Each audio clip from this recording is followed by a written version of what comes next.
Hello everyone, it's Shel C from PaperOcotilloStudio, and today I'm sharing with you some upcycling and recycling and fun stuff that you can make, a couple little art journals that you can make. We do have an upcoming in October, an event that we do art journaling every day in October with prompts, and it's going to be something crazy and fun this year. And this is something that you could do in preparation of that. What happened with me is I've been sorting stuff in my studio. I've been sorting everything, really getting organized. And I had this big basket of papers. And I sorted them all out and sorted them by color, put them in my color baskets. And then I found with amongst it some roll-off papers, which had paint on both sides, a lot of deli paper that I use as underpaper, and when it gets a little bit dirty, I think it looks ugly on the screen, and so I set it aside and get another one. And some of it has a lot more paint on it than the other ones do. I also found some cardstock that had printing on both sides. And I don't use cardstock in collage anymore. I've pretty much given up doing that because it's too thick. Unless it's something really awesome I can't throw away, I don't really use it. Also, I had a couple candy boxes. These are from the dollar store. People in my family have really been into these lately, and there's been a lot of these boxes. And these little boxes, as well as macaroni boxes, cereal boxes, those type of boxes make great covers for little books because they already have the spine built in. So the first thing I did was I opened up the hot tamales box and the dots box all the way open, flat, and then I folded in all the flaps because they are a little bit of a reinforcement all around the edges of everything, and I glued them down. And then the next thing to do is to cover them, and I found a really pretty piece of alcohol inked paper, but the paper was UPO paper, which really isn't paper at all. It's plastic. And I know that it's not going to glue down well and it's not going to fold well. So I decided to make that piece the inside of my book. And then I got one of these pages of roll-off paper. You know, when you're gel printing, you roll your brayer to clean it onto a separate piece of paper. And these little pieces of paper make amazing stuff. Yeah, I mean, they're almost even better than the gel prints, these roll-off papers. And I usually do it on both sides. So that's great for making a book because you can fold it in half and it has color on all the sides. So I took this piece of roll-off paper and I just took the brayer and I kind of pumped up the colors that were already on it. And then I took this stencil and I just used the border section of it to add those same colors again. It was Naples yellow and some type of a dark green, a light green, a dark blue, kind of a phthalo blue, and lavender, which are not colors I would normally put together at all, but they looked great. I really loved this piece of paper. So I just jazzed it up a little bit by adding in the same colors that were already there, and also adding a little bit of stenciling for pattern. And then I cut it to just, I think 1.5 inches larger than the frame of the book. I glued down the hot tamales box with the words down, and now those are going to be covered up. You do need to trim the edges. There's a couple different ways you can do it. I also do it when I'm folding down the flaps. I make a diagonal trim on the edges so that there isn't any overlaps. And I just folded all those edges in, glued them down, and now the outside of my hot tamales box has turned into a journal cover. Then for the inside, I didn't want there to be any areas where it had to fold over the spine because this UPO paper isn't going to work for that. It's plastic. It doesn't take a fold well. And so I cut each little piece, I cut that piece of UPO paper into threes, and I cut a piece that fit inside the 2 fold lines of the spine on the inside, and then I cut pieces for on the other 2 flaps as well, so that the spine bend was free to bend as much as it wanted. That outside piece of paper isn't going to be a problem because it's just text weight paper with acrylic paint on both sides, which actually makes it more sturdy and more flexible. And so it's fine to cover the entire spine, but the inside, that Yupo paper, I knew was going to give me problems. So then I had a leftover piece of the Yupo paper, and I wanted to bring the color from the inside flap out to the outside. And so I took that piece, it was an edge piece that has some interesting edges along it, and I decided to use that on my cover.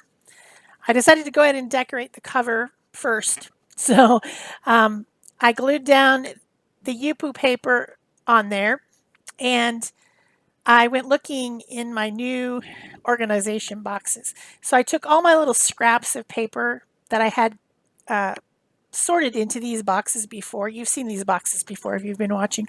They used to be my color boxes. They are the leftover boxes from mini cinnamon rolls.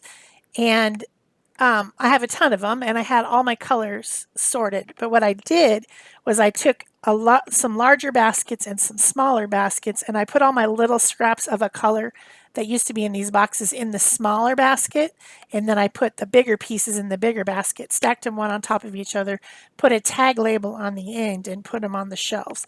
So now I have my large pieces of red sorted with my small pieces of red all together. Maybe I could have kept them in these, but the more you take the lid off and on, since this is actually a piece of something that you would normally throw away, it starts to break. And so I decided having an open basket full of the papers is probably better. So then I had all these empty boxes left, and I had a couple big 12 by 12 baskets full of stuff. And so the other day I sat around and I sorted all the stuff. So now those two 12 by 12 fabric baskets that sit on the shelves are full of little plastic boxes that have everything categorized. So one of the categories is things that are stitched, and I found some things in there, and one of them was this cute, it's actually a sticker. It has its own adhesive. This cute little person. There was actually 3 of them on the sheet, and I'm sure I received them in Happy Mail, but it's like it's a machine embroidered little person on some felt. And I decided to use that. I thought it was cute because it had the lavender and blue colors that will bring that background into the foreground. And it's self-adhesive, so I could stick it right along the edge. I found a chipboard heart that's pink that kind of calms down that really bright pink in the background. And then I found a couple pieces of paper that had words on them. They're actually from Gina Aaron's designs, and there's just a whole bunch of them on the sheet that have been cut apart. And I put appreciate friendship on there because I thought if I don't use this little journal, I might actually give it away. So this project has been great. I've been using roll-off paper. I've been using Yupo paper that's really pretty, but I don't know what to do with it. I've been using little bits from my Happy Mails.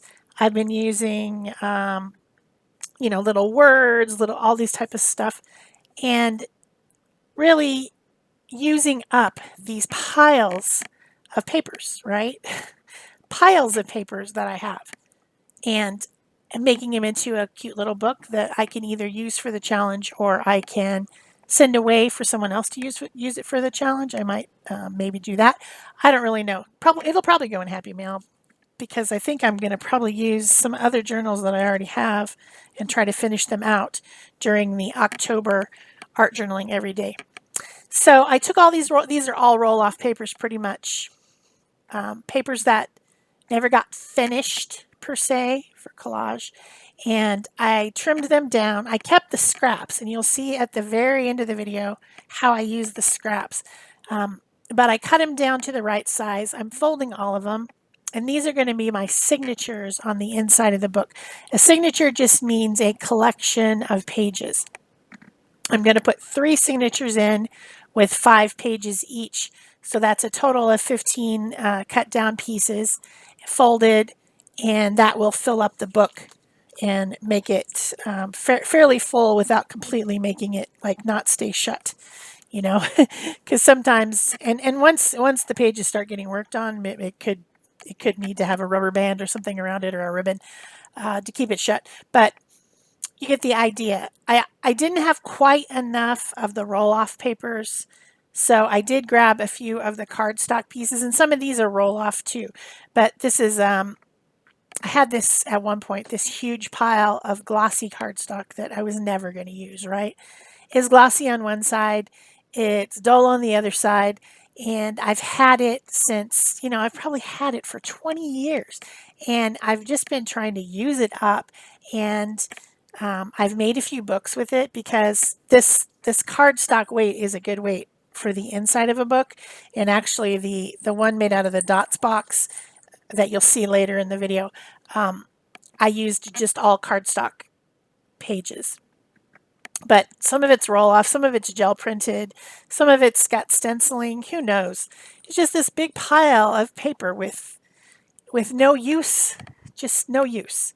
So I used a few of those in the Hot Tamales box book, and then I used all the rest of it, pretty much almost all of it used up in the dots book. So here's the dots book. I've already covered it. I used a piece of deli paper that had really interesting angular designs, and the reason that it did was because sometimes when I'm using a smaller gel plate like an 8x10, I'll use a piece of deli paper, I'll roll, you know, the paint on the 8x10, and then whatever I printed is I guess it's 9x12. I don't know. Anyway, the 8.5x11 paper is smaller. Maybe I use the 12x12 plate. Okay, I roll the whole 12x12 plate. I use an 8.5x11 piece of paper to pick up the design, and there's always these edges because I want the paint to go all the way to the edge on the paper when I'm printing. So I generally use a bigger plate than the paper. Does that make sense? I think so. So I'll put a piece of deli paper over it and push it down, and then I'll end up with these strips of paint on the edges of the paper, and that's what the cover of this is. I will put something cute on the front later, but I wanted to show you how I sew these together. This is the simplest method. This is just what I do now. There's other ways, obviously. There's 1,000 ways to assemble a little book. But what I do is I get a piece of paper that is the same size as the spine of the book. I fold it in half. I generally try to use odd numbers of signatures, usually 3. So 3 times 5 is pretty much a good little book. I fold that paper in half. I make a line down the middle, a line 1/4 inch from it, and a line 1/4 inch from it on either side. Then I fold it in half. I put a line across, and that's the exact center of the spine. Then I make usually like 1 inch down from the top and 1 inch down from the bottom, up from the bottom lines. Now I have three sets of 3 holes to punch, and that's my little guide. That's how I make a guide. So then I use an awl, which I often refer to as a pokey tool, to make holes in every place that the lines intersect. So I'm already past that part. This is sped up pretty quickly, I guess. Then what I like to sew my books with is fishing line. It's 20-pound, I think, 20-pound Fireline fishing line. It's like a synthetic stuff that you can buy at Walmart. I learned to use this stuff when I was beading because it's very strong. It might even be 100-pound. I can't remember now, but you saw it come into the screen. Fireline is what it's called, and I have a long needle.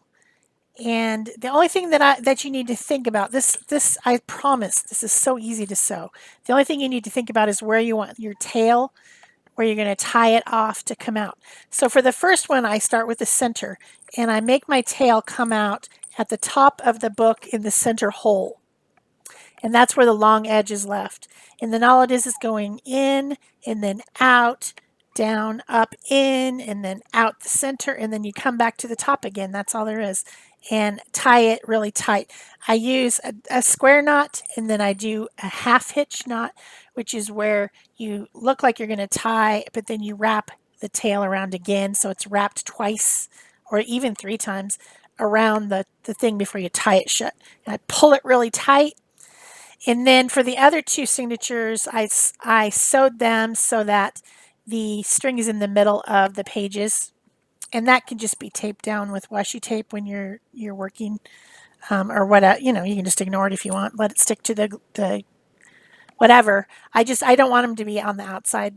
So another option for not having it on the outside would be to make a really, really, really long string. But I think it's easier to do this because it just, it's so long it gets tangled up. It wraps itself around the book. You can't pull it tight. So I use 3 pieces.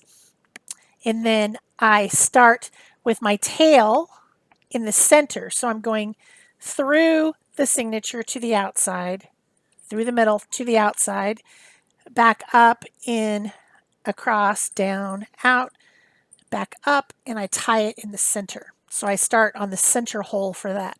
So the first one I start on the top hole with my tail on the outside, and the other 2 I start in the center hole with my tail on the inside. And that's how I finish my book. Then with those outside tails, the reason I leave that outside tail at the top center is because I want to put a little beady dangle on there. I think they're cute. I have a bunch of really inexpensive size 10 seed beads. They came in a huge pack of, like, I don't know, 500 or 1,000 beads, and I've had them forever. They're cheap. Probably the whole thing of them cost $5 or something. And so I just use those. Some of them are glass, some of them are plastic. I have some other little weird stuff in there, and it's just a collection of junky beads that I'm probably never going to use for any actual jewelry, because I ended up, when I started beading, I ended up buying much nicer beads. So these beads aren't ones I'm going to use for jewelry. So they're more like craft beads. So with those 2 little tail ends with the knot, I took a piece of tape, and a really tiny piece of tape, and rolled across the ends to make kind of like a little stiff end. And then I just thread the beads on there, and then I find some type of a dangle. In this case, it's a jingle bell. The other one has a little plastic leaf on the end, and I put one through. I keep the other one, tie them in a knot, just like I did before, square knot, then a half hitch knot, and then I have a little dangle. So this other book is completely finished, the one with the hot tamales. And what I did with the scraps is, as I'm flipping through the pages, if something doesn't quite match up, or has like a place where maybe there's not any paint, all I did was take a glue stick, take some of those scraps, and use the colors to meld everything together. Some of the pages had 2 whites, and so I just glued it all the way in. So that's how I finished it. That's it for me. Don't forget thumbs up, comment, subscribe, all that. Thanks for watching. Bye-bye.